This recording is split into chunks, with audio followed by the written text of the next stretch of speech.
C'est l'heure de notre second débat consacré à la guerre en Ukraine, les combats à Soledar, la Grande-Bretagne qui va livrer des chars lourds, la Russie qui pourrait, on est au conditionnel, mobiliser 500 000 hommes supplémentaires. Beaucoup de thèmes à aborder avec nos experts, mais d'abord la situation dans la ville de Dnipro, dans cet immeuble d'habitation qui a été détruit selon toute vraisemblance par un missile russe. Mathias Araez. Il était presque 16 h samedi lorsqu'une frappe russe a ravagé cet immeuble dans la ville de Dnipro, à l'est de l'Ukraine. Ma fille et son mari étaient à la maison. Ils ont été sortis des décombres, tout va bien pour eux. Ils ont eu plus de chance que nos voisins. Quelques heures seulement après l'attaque, on dénombre 40 morts, dont 3 enfants. Un bilan qui pourrait s'alourdir, car 2 jours après la frappe meurtrière, plus d'une trentaine de personnes sont toujours portées disparues. Un jour s'est écoulé. Ma mère n'a pas encore été retrouvée. 5 étages se sont effondrés. C'est triste. Le président ukrainien Volodymyr Zelensky a condamné hier cette nouvelle attaque envers des habitations civiles dans laquelle le Kremlin nie toute implication. Je veux dire à tous ceux en Russie et de Russie qui, même maintenant, n'ont pas pu prononcer quelques mots de condamnation de cette terreur, bien qu'ils voient et comprennent tout parfaitement. Votre silence lâche, votre tentative d'attendre que ça passe, n'aboutira qu'au fait qu'un jour, ces mêmes terroristes viendront vous chercher. Ce week-end, c'est également le sud du pays qui a été la cible de frappes. Les villes de Kryvyi Rih et Kherson ont essuyé d'importants bombardements, faisant au moins 1 mort et une dizaine de blessés, selon les autorités locales. Je vous présente tout de suite les invités du second débat de ce sens public. Le général Christophe Gomard, bonsoir. Bonsoir. Bienvenue, ancien chef du renseignement militaire. Ala Lazareva, bonsoir. Bonsoir. Bienvenue à vous aussi. Vous êtes rédactrice en chef adjointe du journal Ukrainsky Tidzien, seul journal ukrainien à avoir lancé une page en français. Florent Parmentier, bonsoir. Bonsoir. Bienvenue à vous aussi. Secrétaire général du CEVIPOF Sciences Po, chercheur associé au Centre de géopolitique de HEC, et Mathieu Croissando est resté à mes côtés, évidemment. Je commence avec ce bombardement. On vient de voir le sujet de Mathias, de Dnipro. Général Gomard, est-ce qu'on sait quel type de missile a été utilisé? Quelles infos on a aujourd'hui? C'est peut-être pas d'ailleurs si facile de répondre à la question. Alors c'est pas facile, évidemment. Je crois qu'on pense que c'est un missile K quelque chose, d'une masse d'1 tonne, ce qui doit correspondre à peu près à plusieurs centaines de kilos d'explosifs à l'intérieur. Donc effectivement, on voit bien sur les images de cet immeuble effondré que la frappe a dû être forte. Et en tous les cas, a détruit les 10 étages ou les 9 étages que comportait l'immeuble. Alors après, qu'est-ce que les Russes visaient? Est-ce que c'était l'immeuble lui-même? Est-ce que c'était quelque chose à côté? Et donc, j'allais dire, ça a été mal ciblé, mais ce qui est toujours possible. Est-ce que c'est suffisamment précis? Est-ce que c'est un missile suffisamment précis pour frapper juste? Ça, je l'ignore. Ce qui est certain, c'est qu'en tous les cas, ça participe de la terreur que les Russes mettent en place avec la destruction des sites de production énergétique, avec différents sites civils, en tous les cas pour essayer de faire baisser la tête de la population ukrainienne qui en fait montre une résilience comme jamais. C'est-à-dire qu'en fait ça ne renforce que la capacité de résistance ukrainienne finalement, ce type de destruction, au-delà malheureusement des nombreux morts qui ont occasionné cette frappe. Ala Lazareva, côté ukrainien, est-ce qu'on a justement des informations sur ce missile, sa provenance, sa vétusté ou pas d'ailleurs? En fait, notre parquet général a fait la déclaration en disant que c'est un missile de classe X-22. C'est un missile qui s'utilise contre les porte-avions, contre les grands bateaux, et avec une marge de précision assez large, donc qui a une grande imprécision pour viser, et que justement elles sont largement déconseillées pour les endroits où il y a les habitations, où il y a les civils qui habitent, et donc c'est relève au crime de guerre en fait. Alors justement, cette expression de crime de guerre, la présidence suédoise de l'Union européenne l'a utilisée. On écoute Ulf Kristersson, qui est le Premier ministre suédois. Vous savez, c'est la présidence tournante de l'Union. Des civils innocents, y compris des enfants, ont perdu la vie ou ont été blessés dans cette horrible attaque. Je vais donc être très clair. Les attaques intentionnelles contre des civils sont des crimes de guerre. Les personnes responsables de crimes de guerre devront rendre des comptes. Florent Parmentier, il y a une définition très claire. Est-ce qu'on peut parler de crimes de guerre? C'est sans doute un peu tôt pour répondre, mais d'après ce que nous dit là la présidence de l'Union ou les retours côté ukrainien. À partir du moment où une force armée ne tape pas des militaires, mais tape des civils, effectivement, on rentre dans quelque chose, dans une volonté de destruction d'infrastructures critiques qui ont pour mission, qui ont des effets militaires. Ces effets militaires et civils même plus largement, c'est la première chose, la volonté certainement d'éloigner un certain nombre de civils des zones de conflit. Pourquoi ? Tout simplement parce qu'ensuite c'est plus simple de continuer à frapper et de continuer. Donc il y a ce premier. Donc il y a une stratégie derrière il y a très vraisemblablement, si c'est délibéré, il faudra le confirmer, mais soit c'est effectivement un tir approximatif qui est tombé là, soit c'est délibéré. Si c'est délibéré, l'une des intentions c'est de mettre à bas un certain nombre d'infrastructures critiques de manière à accentuer les effets de déplacement interne au sein de l'Ukraine. Ce qui a pour conséquence tout simplement de rendre plus difficile un certain nombre de manœuvres. Et partant de là, ça renchérit le coût de la guerre à la fois pour l'Ukraine, mais aussi pour les partenaires de l'Ukraine. Et comme souvent, le Kremlin, là on a le porte-parole du Kremlin, regardez ce communiqué, qui réfute toute responsabilité. Les forces armées russes ne bombardent pas les immeubles résidentiels ni les infrastructures civiles, elles bombardent des cibles militaires. Bref, ça c'est le discours habituel, officiel. Mathieu, vous vouliez intervenir. Moi je me demande ce que ça dit de l'armement russe. Parce qu'il y a une semaine, on a eu une forme d'intox, vous vous souvenez, avec le Kremlin qui disait avoir tué, je crois, 600 militaires ukrainiens dans 3 endroits différents. Et, or, des journalistes sur place ont montré les images, on a vu que c'était des petits dégâts dans des gros bâtiments, comme si, au fond, les Russes étaient incapables de faire ce qu'ils disaient. Et là, on a pour le coup une frappe avec un missile, donc vous nous dites la provenance, un missile de la marine en fait pour les porte-avions et qui fait d'énormes dégâts. Qu'est-ce que ça raconte de l'armement russe? Peut-être le général Gomard là-dessus. Je me souviens d'un débat il y a quelques semaines où on disait mais on a parfois l'impression que l'armée russe est obligée de racler les fonds de tiroir, d'être un peu trivial. Est-ce que c'est vrai? Est-ce que c'est un fantasme? Qu'est-ce qu'on en sait? Moi je ne pense pas qu'ils raclent les fonds de tiroir. Ouais. Je pense qu'ils ont des armements extrêmement modernes, en particulier en termes de missiles anti-satellites par exemple. Ouais. En termes de missiles, missiles hypersoniques ou de torpilles hyper véloces, ce que beaucoup de pays de l'OTAN n'ont pas. En revanche, qu'ils aient des missiles ou des canons plus vétustes et des chars plus vétustes, oui. C'est-à-dire que les stocks sont utilisés. Et quand je dis qu'ils ne sont pas à l'os pour l'instant, c'est qu'en fait, ils ont une véritable industrie de l'armement qui fonctionne. Ils sont passés en économie de guerre et donc leur but, c'est de construire de nouveaux matériels, en tous les cas de réparer ceux qui ont été détruits et qui sont potentiellement réparables. Donc ils ont cette capacité-là. Maintenant, ce qu'ils utilisent le plus souvent, en effet, ce sont des vieilles...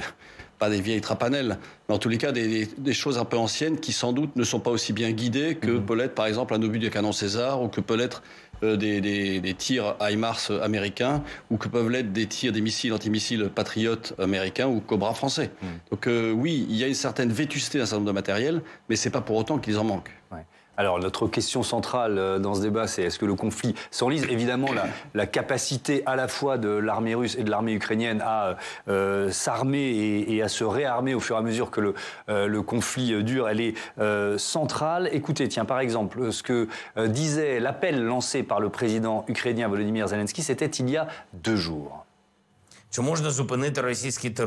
Est-il possible d'arrêter la terreur russe? Oui, c'est possible. Peut-on le faire autrement que sur le champ de bataille en Ukraine? Malheureusement, non. Cela peut et doit être fait sur notre terre, dans notre ciel, dans notre mer. De quoi a-t-on besoin pour cela? Des armes que nos partenaires ont dans leurs entrepôts et que nos guerriers attendent. Toute forme de persuasion ou de temps qui s'écoule ne peut arrêter les terroristes qui tuent méthodiquement notre peuple avec des missiles.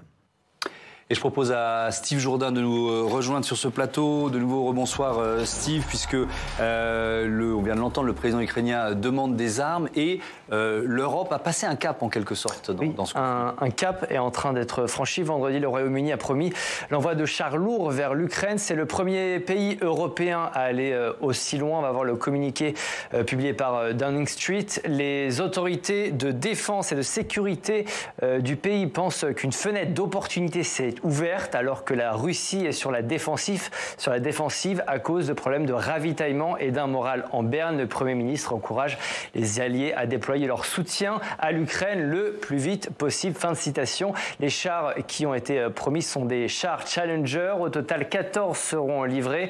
Le Royaume-Uni qui, plus que jamais, confirme donc son engagement aux côtés des Ukrainiens. Londres est le deuxième contributeur après Washington en matière d'appui militaire, Thomas. Alors, il y a d'autres contributeurs européens qui ont aussi promis des chars. Oui, c'est le cas de la Pologne et de la Finlande. Écoutez, le président polonais, c'était la semaine dernière. Nous avons décidé de soutenir davantage l'Ukraine. Une compagnie de chars Léopard sera transférée dans le cadre de la construction d'une coalition. Les chars Léopard, ce sont des chars de production allemande. Ils sont moins chers et plus performants que les autres. Le problème, c'est qu'avant de pouvoir les envoyer, Varsovie a besoin du feu vert de Berlin. Et pour l'instant, Thomas, 5 points un peu. Oui, l'Allemagne qui ne donne pas son feu vert et qui rechigne elle-même à envoyer des chars lourds en Ukraine. Oui, et ça crée des remous même en Allemagne, à tel point que la ministre allemande de la Défense a dû démissionner ce matin, pas forcément pour cette raison, mais pour l'accumulation Il y avait eu quelques erreurs, de bourdes, on va dire. La pression est en tout cas de plus en plus forte sur le gouvernement qui redoute une confrontation directe avec la Russie s'il venait à débloquer du matériel lourd en Ukraine. Écoutez, Olaf Scholz, c'était vendredi dernier, il explique qu'il faut prendre le temps de la réflexion. Nous refusons de traiter à la légère des questions aussi sérieuses que celles liées à la guerre et à la paix pour notre pays et pour l'Europe. Un chiffre, Thomas, 300 comme le nombre de chars occidentaux demandés par Kiev, selon le chef d'état-major ukrainien. Cela permettrait de soutenir une offensive d'ampleur face à la Russie. Et nous, dans tout ça, vous nous direz, Thomas, eh bien nous ne fournissons pas, nous, Français, de chars lourds à l'Ukraine. L'armée considère tout simplement que nous ne sommes pas en capacité d'en livrer, alors qu'on le rappelle, on est encore engagé militairement, notamment au Sahel. Merci beaucoup, Steve Jourdain, pour tous ces détails. Général Gomard, est-ce que, tiens, on va commencer sur les chars britanniques là, donc c'est des Challenger 2, c'est ça, c'est chars Challenger. Ouais, Challenger 2, donc une quinzaine, ça change la donne, ça suffit pas, ça change pas grand-chose. Ça donne l'exemple, ça pousse les autres à faire la même chose, mais ça ne change pas la donne. C'est-à-dire 14 chars, c'est ce qu'on appelle dans le jargon militaire un escadron, donc c'est environ 100 hommes qui équiperont les équipages des chars plus le soutien. Ça change pas la donne. Localement, sur un plan tactique peut-être, mais voilà, pour changer la donne, et c'est ce que disait évidemment le chef d'état-major des armées ukrainiennes, comme d'ailleurs le ministre de la Défense ukrainien, monsieur Reznikov, eux, ils poussent à avoir entre 250 et 350 chars. Effectivement, là, ça change la donne. Les Ukrainiens aujourd'hui disposent d'environ 1000 chars déjà. 1000 chars de conception ex-soviétique ou russe, qui sont sans doute moins performants, peut-être un peu moins blindés, plus léger en termes de masse, environ 10 tonnes de moins que les chars lourds comme les Challenger, les chars Léopard 2 ou les chars américains M1 Abrams, ou que le char Leclerc d'ailleurs, mais est sans doute moins sophistiqué en termes de capacité d'armement. Ouais. Mais Florent Parmentier, moi je vous entends, enfin là on parle de chars qui viennent de pays différents, j'imagine qu'ils ne fonctionnent pas tous de la même façon. Quoi. Il y a sûrement pour l'armée ukrainienne des petits soucis de, je sais pas, même de formation, d'adaptation à ce matériel. Il y a plusieurs choses. Jusqu'à présent, on a pu observer que l'armée russe avait eu de grandes difficultés à gérer une hétérogénéité de forces entre ces milices Kadyrov, entre les milices Wagner, les mercenaires, et puis il y a des difficultés en fait entre les différents corps d'armée, quelque chose qui était tout à fait notable, à tel point que c'est probablement la raison pour laquelle la Russie a nommé le général Gerasimov à la tête de l'opération. Je pense qu'on peut voir un lien de cause à effet entre le défaut de cohésion à l'intérieur des armées russes et puis cette nomination. Il ne faudrait pas effectivement que la très grande complexité de gérer à la fois des chars Léopard, des chars Abrams, des chars de différentes natures, soit un problème pour le chef d'état-major ukrainien. En même temps, il faut reconnaître que les forces armées ukrainiennes ont fait preuve d'inventivité, souvent sur dans l'utilisation des HIMARS, dans l'utilisation des drones, dans la capacité qu'elle a eue à couler le navire amiral Moskva. Donc il y a eu de la part des militaires ukrainiens beaucoup d'utilisations plutôt inventives, qui n'étaient pas forcément dans les textes d'origine. Bricolé même. Exactement. Et ça veut dire que quand bien même effectivement avoir davantage de diversité entre les différents chars n'est pas un avantage. Je pense que ce point est très probablement intégré dans les calculs de M. Zaloujny quand il dit effectivement j'ai besoin de 300 chars lourds, j'ai besoin de 600 à 700 véhicules blindés pour déplacer mes troupes et puis de mémoire 500 obusiers, c'est à peu près ce qu'il a demandé. C'est un moyen aussi pour le chef d'état-major des armées ukrainiens de prendre un peu à témoin ses partenaires internationaux et de dire si vous ne me donnez pas ça, je ne serai pas en mesure de faire la contre-offensive que l'ensemble des partenaires en fait souhaitent que je fasse. Donc il met en quelque sorte un niveau d'exigence pour, dans l'état de ses connaissances, être prêt pour une contre-offensive qui peut être anticipée très vraisemblablement au printemps. Ouais. Alla Lazareva, alors il y a le poids des armes et de l'aide et des milliards évidemment venus des États-Unis, mais comment l'aide européenne, et peut-être aussi française, essayons de voir comment c'est perçu, est-ce que c'est ressenti comme déterminant dans cette guerre, ou finalement, les Ukrainiens se disent non, c'est une force d'appoint, l'important c'est les États-Unis, tout simplement. Non, je pense qu'on est reconnaissant pour toute l'aide qu'on reçoit, européenne, américaine et les autres, dont on a récemment signé un accord avec les Pakistanais. On va faire un échange, en fait. Ils vont nous donner des armes et nous, on va les faire réparer leurs tanks, leurs chars, justement. Ouais. Donc, il y a plusieurs aides de plusieurs pays et pour chaque petit, grand, moyen, armes, on est reconnaissant. Par contre, on est aussi conscient que ce n'est pas assez par rapport aux besoins.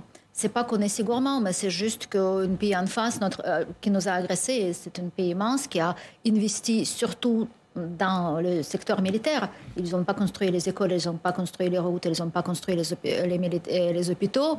Ils ont produit les armes. Donc, pour se défendre, pour reprendre nos terres, on a besoin de plus d'armes. Voilà, c'est le contexte qui le dicte. C'est pas nos caprices ou voilà. J'entends ça, mais est-ce qu'on peut encore en donner? Non, c'est vrai parce que. Combien on a de chars, non? Mais oui, combien on a de chars? Enfin bon, voilà, qu'est-ce qu'on peut. À quel point on peut. Est-ce qu'on a de la marge, quoi, pour. La France pour aider détient 220 chars Leclerc. Ouais. Ce qui n'est pas gigantesque, puisque l'armée ukrainienne en veut plus. Sur ces 220, je crois que le taux de disponibilité doit tourner aux alentours de 70%. C'est-à-dire qu'en fait, le reste, les 30% non disponibles ou indisponibles, sont en cours de maintien en condition, de révision, on change quelques types de matériel parce que ces chars évoluent en permanence. Donc, il n'en reste pas beaucoup, en fait. On en a quelques-uns qui sont en Roumanie pour, effectivement, dans le cadre de la défense de l'OTAN et des pays de l'OTAN. On serait capable d'en rajouter. De là, les données, je n'en suis pas sûr.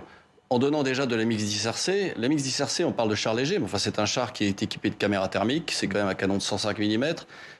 C'est un bon char qui a été construit, je crois, en 1977, le premier, qui a été largement utilisé pendant la guerre du Golfe, qui a été utilisé pas mal au Mali encore récemment. Donc c'est un bon engin. Donc la France donne ce qu'elle peut en réalité. On a donné 25% de notre artillerie. Voilà.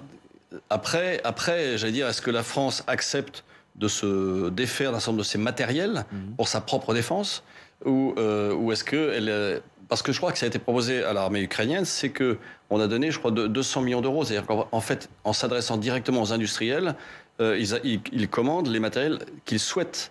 Maintenant, effectivement, les industriels n'ont pas des chaînes de montage en quantité importante.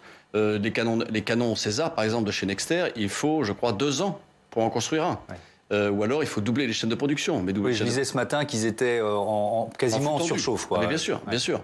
En fait, on a des chaînes de production qui sont très limitées finalement. Parce qu'on n'est pas dans une économie de guerre, on est dans une économie normale, c'est-à-dire qu'en fait, on est à flux tendu et on a besoin d'un char, on le commande et il arrive. Donc tout ça met du temps. Les chars Leclerc, on ne les construit plus depuis 2008, me semble-t-il. Il y a un parc existant de chars qui servent en fait à continuer à entretenir les chars existants ou à maintenir les 220 chars utilisés par l'armée française. Ouais. Donc c'est pour vous dire que de pièces détachées. Enfin, absolument. Donc voilà ce qu'a la France. Maintenant, est-ce que l'ensemble, et vous l'avez souligné tout à l'heure, est-ce que le fait d'avoir cette hétérogénéité, c'est très compliqué pour une armée d'avoir 10 chars de types différents en réalité. Parce que derrière, comment on fait la maintenance? Comment est-ce qu'on apporte les pièces détachées?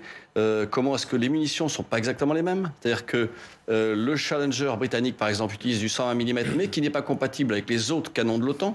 C'est-à-dire qu'il doit avoir ses propres obus. Donc, est-ce que les Britanniques en ont suffisamment? Je n'en sais rien. Vous voyez ce que je veux dire? C'est-à-dire que sur le plan logistique, c'est effectivement très, très complexe.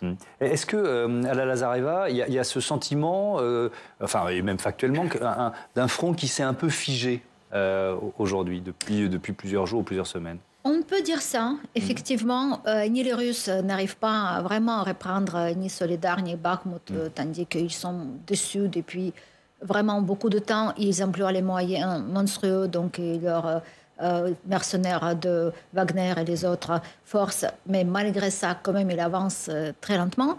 Et aussi, malheureusement, notre contre-offensive non plus n'arrive pas à avoir les résultats rapides et vraiment reprendre, par exemple, la flèche de Kinbourg à côté de Kherson. Il y a les combats depuis plusieurs déjà jours. Et bon, on le contrôle presque, mais pas tout à fait. Donc oui, on peut le dire. Alors effectivement, vous parliez de Soledar. La Russie revendique la victoire dans cette ville de l'Est de l'Ukraine. Ce que réfute cet officier parachutiste ukrainien. On l'écoute. L'armée est debout, nous tenons bon, nous gardons la défense, les garçons tiennent bon, tout le monde sait pourquoi nous sommes ici. Tout le monde sait ce que nous faisons ici, tout le monde tient bon, tous les gars sont super. Voilà, parole de terrain en quelque sorte, Florent Parmentier. C'est toujours difficile de faire le tri entre ce qui est de la communication et ce qui est la situation militaire. Est-ce que les Ukrainiens ont de fait perdu cette bataille de Soledar? Ce qui est certain, c'est qu'il y a deux batailles qui se jouent. Il y a la bataille sur le terrain et la bataille de communication. La bataille sur le terrain, aux dernières nouvelles, montre que les forces ukrainiennes sont encore présentes, mais de manière extrêmement limitée sur Soledar. Bakhmut, ce sera encore une autre histoire. Ce sera probablement encore plus compliqué. Donc effectivement, ce sont des batailles qui durent depuis plusieurs mois et qui sont là vraiment pour épuiser de part et d'autre les forces armées donc ça fige autour d'un site beaucoup d'hommes. Avec cette idée d'user au maximum et de guerre d'attrition. Donc on essaie de faire le maximum de dégâts en fait de l'autre côté, de manière à anticiper peut-être que un léger décalage à un endroit fragilise en fait d'autres éléments. Donc c'est ça qui se joue. Puis il y a cette deuxième partie, vous avez raison de le mentionner, qui est la question informationnelle. À savoir, il y a un intérêt tout à fait évident de la part de l'Ukraine, des dirigeants ukrainiens, de dire nous ne lâchons pas Soledar, nous n'avons pas reculé.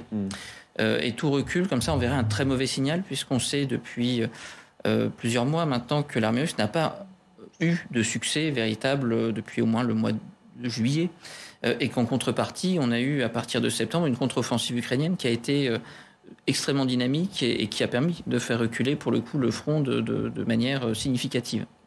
Et puis il y a cette guerre interne de communication au sein des forces russes où on a d'un côté la milice Wagner qui explique avoir été seule à l'origine de la reprise et puis une armée russe pour laquelle on a décidé de mettre l'ancien chef d'état-major au premier plan de manière à quelque sorte réaffirmer la position de l'armée russe, son unité, cette volonté d'aller de concert. Ça veut dire, pardon de vous interrompre, il y a des rivalités très claires entre la milice Wagner, le chef de cette milice, je suis en train de rechercher son nom, il me sort de la tête. Prigojine, Evgeny Prigojine, merci beaucoup, et l'armée russe officielle. Oui. Clairement, il y a un jeu de positionnement. Ce mot, rivalité, c'est le bon mot. Il y a un jeu de positionnement. Ouais. En règle générale, quel que soit le conflit, le rôle des mercenaires est parfois de faire le sale boulot qu'on ne souhaite pas faire endosser par l'armée. Et puis ça permet aussi de ne pas compter le nombre d'hommes disparus, puisque c'est une autre, j'allais dire, c'est presque une comptabilité parallèle. Quand on veut maquiller des chiffres, on crée une milice pour ça, ce qui avait été fait dans d'autres conflits. Les grandes sociétés de mercenariat internationales existaient bien avant Wagner. Et c'est d'autres acteurs qui sont observés. Donc oui, il y a clairement une très très forte rivalité à ce niveau-là qui certainement montre un peu les défis pour l'armée russe, car ce manque de cohésion explique en bonne partie les succès ukrainiens et pourrait expliquer d'autres succès ukrainiens en cas de contre-offensive. Mathieu ? On a beaucoup comparé Soledar au Verdun ukrainien, enfin c'est une étiquette qu'on connaît. Est-ce que ça veut dire que c'est une guerre de position comme à Verdun où on va se battre en 2 ans sur 16 km de long pour rien, ou est-ce que c'est un vrai verrou qui débloque une situation et qui peut ensuite déboucher sur une guerre de mouvement ? L'impression que ça donne, c'est que c'est un verrou qui laissera une ouverture sur un autre verrou. Donc on est sur sur une dureté de combat qui malgré tout finira par épuiser l'un des deux camps de manière assez objective. Ouais. À la Lazareva, il y a des richesses économiques à cet endroit-là. Je disais qu'il y a une mine de sel. Exactement. Même le nom Soledar, c'est la dent de sel. Donc le nom le dit, effectivement. La dent de sel. Oui. D'accord. Oui. Dar, c'est dent et sel. Donc il y a aussi cet enjeu. Il y a cet enjeu économique clairement. Oui. Et j'ai lu aussi les analyses des experts militaires qui disaient que justement l'objectif de Prigojine, c'est prendre contrôle sur ces mines du sel. Donc on lui prête ce désir de contrôler ces gisements. Qu'est-ce qu'on sait de l'ambition de ce chef des milices Wagner ?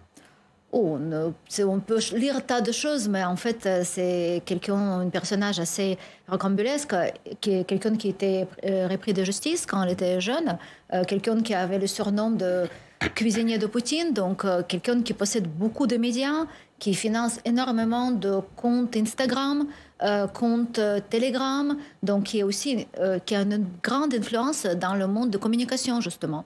Et dans la guerre d'information, dans la guerre hybride, oui, il y a aussi beaucoup de fermes de trolls en Afrique qui l'entretiennent. Nous, on le sent tout le temps parce qu'on a sans arrêt, par exemple, agressé par les tribus de trolls venus justement des pays qui, normalement, ne s'intéressaient jamais de ce qui se passe en Ukraine. Et on comprend que c'est, par exemple, Mali, où donc Wagner est extra présent, où ils font la guerre de communication aussi contre la France. Donc, il y a tous ces enjeux-là qu'il contrôle ou qu'il essaye de contrôler et qu'il essaye de tous ces ficelles qu'il tire pour essayer de tirer les bénéfices. Oui, et on a vu qu'effectivement, et vous l'avez évoqué, c'est aussi évidemment une guerre informationnelle. Christophe Gomard, il y a cette info qui est parue, il y a 2 jours, le renseignement ukrainien qui affirme que la Russie prépare une nouvelle mobilisation de 500 000 hommes. Alors, quelle fiabilité on peut donner à ça? Et puis, quelles seraient les conséquences d'une telle décision? Alors, je pense que tout le laisse à penser. Et d'ailleurs, la nomination d'un Gerasimov, au-delà effectivement d'essayer de résoudre les problèmes de divergence interne, est également le moyen de montrer que aujourd'hui la Russie met tout en œuvre, toute l'armée russe est mise en œuvre dans cette opération spéciale. Est-ce que c'est encore une opération spéciale militaire ou pas, ou est-ce qu'on est... C'est encore le terme officiel?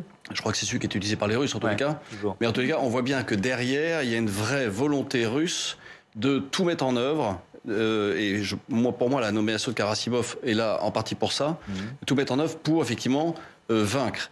Aujourd'hui, on parlait effectivement d'un front assez figé. À Soledar, ça avance, ça recule. Est-ce qu'ils ont pris tout Soledar? Peu importe, en fait. C'est assez figé, finalement. Aucun des pays n'a la capacité aujourd'hui de mener des contre-offensives. C'est-à-dire, en fait, d'avoir un deuxième échelon suffisamment fort pour aller percer, effectivement, et poursuivre l'offensive. Parce qu'une fois qu'on a percé, c'est bien, mais les troupes qui ont percé, en général, elles sont assez éreintées.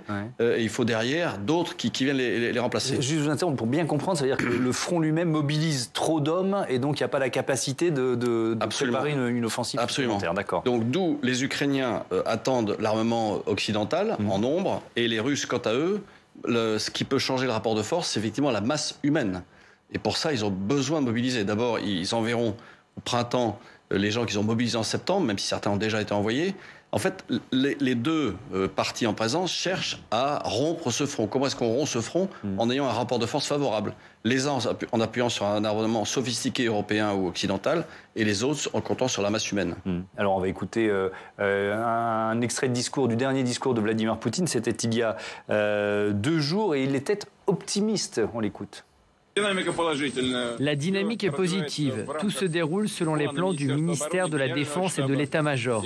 J'espère que nos combattants vont nous ravir plus d'une fois avec leurs résultats militaires.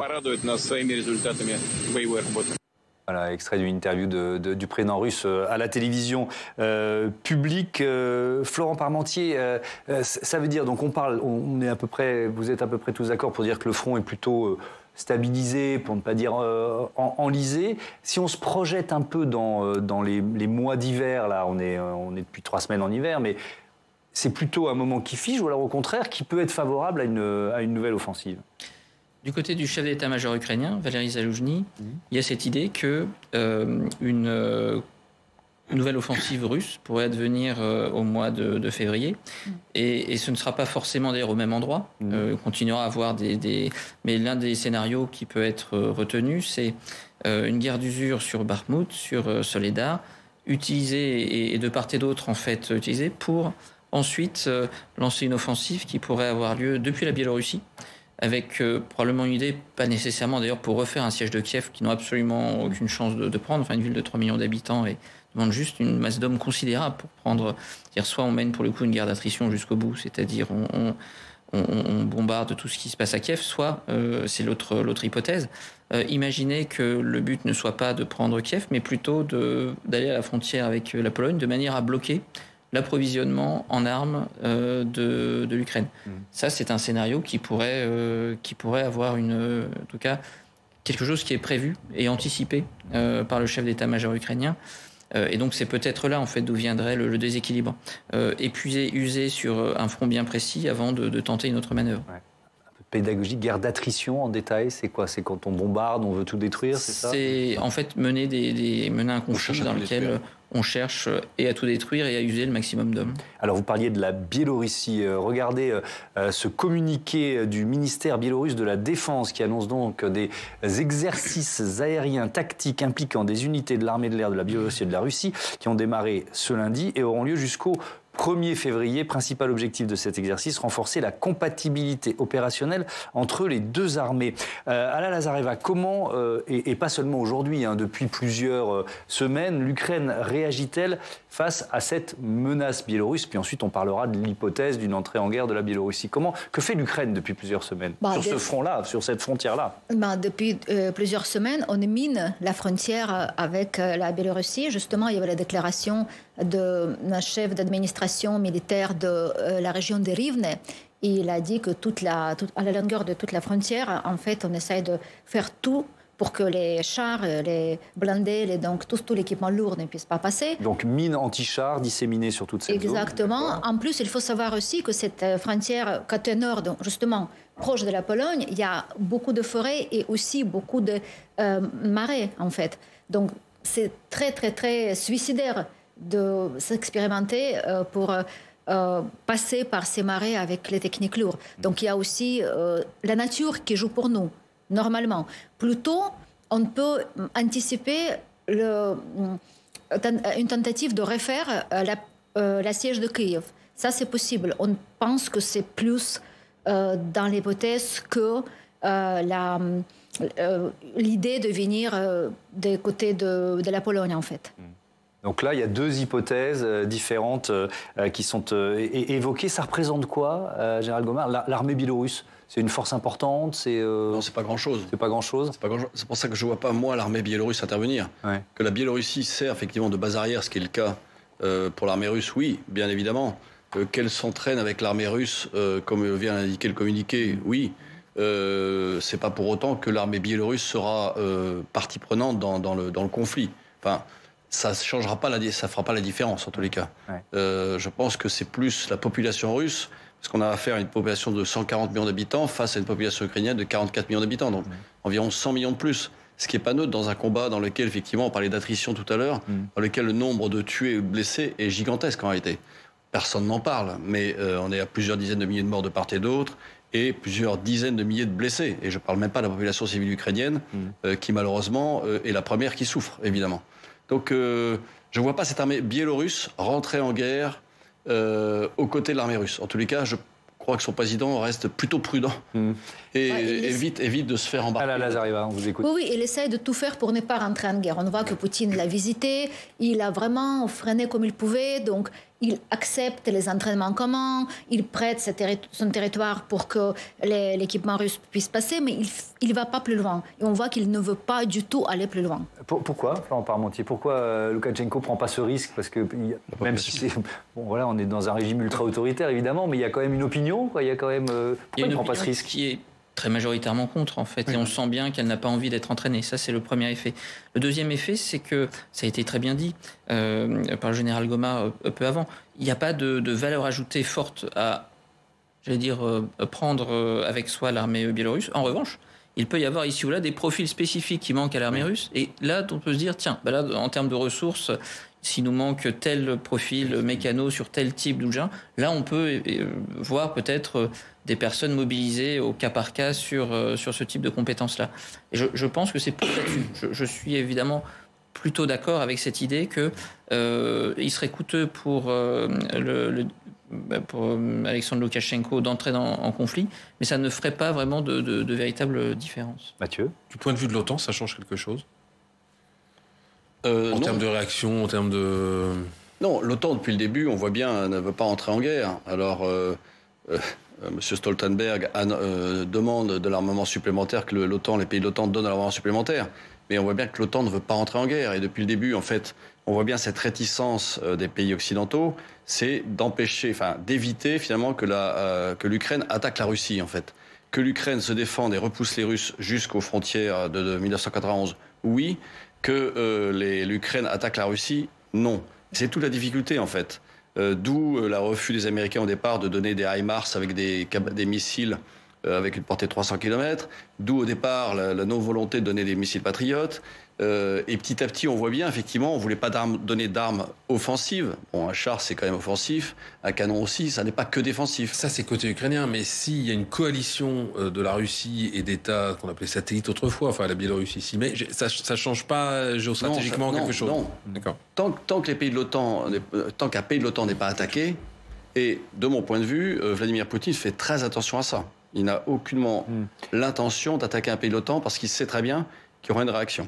Peut-être, Florent Parmentier, votre avis là-dessus, et peut-être aussi sur le degré d'influence des États-Unis et peut-être des conseillers américains dans la stratégie ukrainienne. Vous voyez ce que je veux dire ? D'abord sur l'OTAN et ensuite sur l'influence américaine. Je pense que sur l'OTAN, effectivement, on a eu une doctrine qui est finalement assez fidèle à ce qu'avait proposé Joe Biden. Joe Biden a été l'un des premiers à mentionner le fait qu'il y avait une concentration anormale de plantes et avait même anticipé quasiment à 1 heure près en fait le jour de l'attaque et l'heure de l'attaque. Je crois que c'était juste 1 heure de décalage horaire par rapport à ce qui était mais syndrome de Cassandre, on a plus de mal à croire les États-Unis quand ils nous ont annoncé partout en Irak qu'il y avait des armes de destruction massive et qui du jour au lendemain nous annoncent effectivement de nouvelles choses. Il y a eu une incompréhension de ce point de vue-là, y compris des Européens. Il faut là-dessus en voir un petit peu le point, mais qui s'explique aussi tout simplement parce que quelques jours avant le début de la guerre, je pense cette grande conférence qui a lieu, la conférence pour la sécurité à Munich, en février 2022, il y a encore une incertitude assez forte, je pense, du côté ukrainien, où il y a eu en quelque sorte une espèce de bascule où le 23 février au soir, donc la veille, pouvait encore aller au café et dans et au restaurant, mais le 24 au matin, on a tout de suite basculé dans une nouvelle réalité, peut-être plus rapidement encore finalement que nous autres. Donc il y a cet élément-là. Nous restons un peu de ce point de vue dans ce qu'avait annoncé Joe Biden, à savoir il y a des lignes rouges à ne pas franchir. On n'a pas vu d'armes chimiques au long de ce conflit. Plusieurs fois l'hypothèse avait été évoquée. On n'a pas vu d'utilisation, et c'est heureux, d'armes nucléaires, tactiques, ou quel que soit le nom qu'on puisse lui donner, de faible charge. Tout ça, on ne l'a pas vu. Je pense que ça fait partie des différents points. Il y a quelques semaines, du reste, cette rencontre entre le chef du renseignement américain et le chef du renseignement russe en Turquie, avec l'idée tout simplement de prévenir un peu des différents points. Mais une fois... Chef du renseignement américain et russe. Oui. Moi, je n'avais pas vu passer celle-là. Ça peut sembler étonnant, donc on continue de discuter. Quel que soit, du reste, pendant la guerre froide, quel que soit la guerre froide avait deux oppositions en termes idéologiques, etc. Mais il y avait aussi des passages et des moments de discuter pour éviter précisément qu'on aille au-delà de l'existant. Ça, c'est effectivement passionnant, et puis ça rentre dans notre débat sur la question de l'avenir de ce conflit. Christophe Gobard, est-ce qu'il peut se terminer autrement que par des négociations ? Enfin, derrière ça, c'est quoi la victoire, quoi ? Le problème est bien là, c'est que aujourd'hui, aucun des deux pays, les deux pays estiment qu'ils peuvent obtenir la victoire qu'ils souhaitent. D'un côté, l'Ukraine pense qu'elle est capable de repousser jusqu'aux frontières 91 la Russie, et les Russes pensent qu'ils sont capables de au moins tenir les 18% de territoire ukrainien qu'ils détiennent aujourd'hui, voire plus. Donc en fait, aucun des deux pays, pour l'instant, ne veut la paix. Et une victoire, s'il n'y a pas de victoire militaire sur le terrain, la seule issue possible, c'est une négociation. Mais comment est-ce qu'on rentre en négociation avec deux pays qui ne veulent pas se parler ? Et je comprends les Ukrainiens qui n'ont pas du tout envie de parler aux Russes. Donc je ne sais pas. Et c'est pour ça que pour moi, ce conflit est amené à durer, malheureusement. Mais la réalité, c'est bien celle-là. C'est qu'aujourd'hui, on a à peu près 2 forces en présence à peu près équivalentes. Grâce à l'armement occidental de l'autre côté et grâce à la masse humaine de l'autre. Donc en fait, c'est quelque chose qui va encore durer, je pense, encore quelques mois, si ce n'est quelques années, malheureusement. Alla Lazareva, c'est inimaginable pour les Ukrainiens en général de voir un Volodymyr Zelensky négocier avec Vladimir Poutine. C'est de la science-fiction aujourd'hui? Non. Je pense qu'on pense justement que tant que Poutine est au pouvoir, il n'est pas possible d'imaginer une vraie paix. Ce qu'on essaie de nous imposer, c'est plutôt les négociations qui peuvent donner la possibilité aux Russes de se reposer un peu et nous réattaquer de nouveau, donc reprendre l'offensive. Et on ne croit pas une seconde aux paroles de Poutine. Donc, effectivement, avec Poutine, on ne veut pas négocier. Et Zelensky, je pense qu'il a déclaré même qu'il parlera au futur dirigeant de la Russie, mais pas à Poutine. Il y avait une déclaration comme ça. Et si on prend l'opinion aussi, je pense qu'à peu près à 22-25%, ils disent que la paix n'est pas possible. On veut la paix, on veut vraiment la paix parce qu'on souffre le plus, mais la vraie paix et pas le faux. Donc, c'est la décomposition de l'Empire russe, en fait. Tous les empires se décomposent tôt ou tard. C'est la dernière qui reste. Et une fois qu'il ne sera plus en mesure d'agresser ses voisins, là, la paix viendra. Oui, mais le général Gomard nous disait tout à l'heure, vous parliez d'économie de guerre. Je veux bien vous entendre, on va terminer là-dessus. Florent Parmentier, c'est un effort, parce qu'on se dit, il y a des sanctions économiques internationales, la Russie devrait être affaiblie par ces sanctions, et pourtant, il y a une capacité quand même à se recentrer sur une économie de guerre. C'est ce qui est en train de se passer? Oui, il y a des effets sectoriels des sanctions sur l'aviation civile. Et on n'a pas besoin d'aviation civile dans une économie de guerre. Si on regarde les chiffres du PIB, c'est du moins 3, moins 4% en Russie. C'est à la fois une année normale, ce serait très important. Mais par rapport à l'ensemble des sanctions, effectivement, c'est relativement limité. La vraie question va être moins la question de la confiance d'un partenaire avec l'autre partenaire, parce que dans une négociation, il faut malgré tout qu'on soit 2 partenaires. Mais la question très simple qui est qui aura le plus d'armes à la fin de manière à pouvoir garantir ses fins. C'est malheureusement comme ça que les choses risquent de se terminer. Et j'allais dire, la dimension morale de ce type d'accord, en fait, est très compliquée à mener à bien. Et par ailleurs, se posera la question ensuite de la reconstruction de l'Ukraine, qui est le chemin d'après, et de savoir dans quelles circonstances on pourra mener ce travail qui occupera les Européens pour très vraisemblablement encore au moins 1 ou 2 décennies. Est-ce que c'est un peu brutal ce que je veux dire, mais est-ce que c'est la contrepartie de l'aide, quoi? On vous aide, mais on sera là pour reconstruire, et nos économies finalement en profiteront aussi à terme. Certainement. Je pense qu'il y aura de ce point de vue-là des questions. Il faut savoir que pour l'économie européenne également, le conflit n'est pas neutre, même si on ne peut pas... je veux dire, il faut faire la différence entre nos types de sacrifices qu'on peut faire et ce qu'on voit de l'autre côté. Je crois qu'on disait en 2014 en Russie cette expression qui disait en substance la guerre entre le réfrigérateur et le téléviseur. Et en gros, on était très content de voir le téléviseur pour dire il y a telle ou telle avancée. Ça, c'était l'opinion russe. Et puis, il y avait aussi la question du réfrigérateur qui est importante. Évidemment. Merci beaucoup, de nous avoir interrompus. Merci à tous d'avoir participé à ce débat. Voilà, c'est la fin de cette émission. Je vous donne rendez-vous demain à la même heure. Et votre prochain rendez-vous politique sur notre antenne, sur Public Sénat. Boris Vallaud, le président du groupe PS à l'Assemblée, qui sera l'invité d'Oriane Mancini. Demain, c'est à 8h. Belle soirée.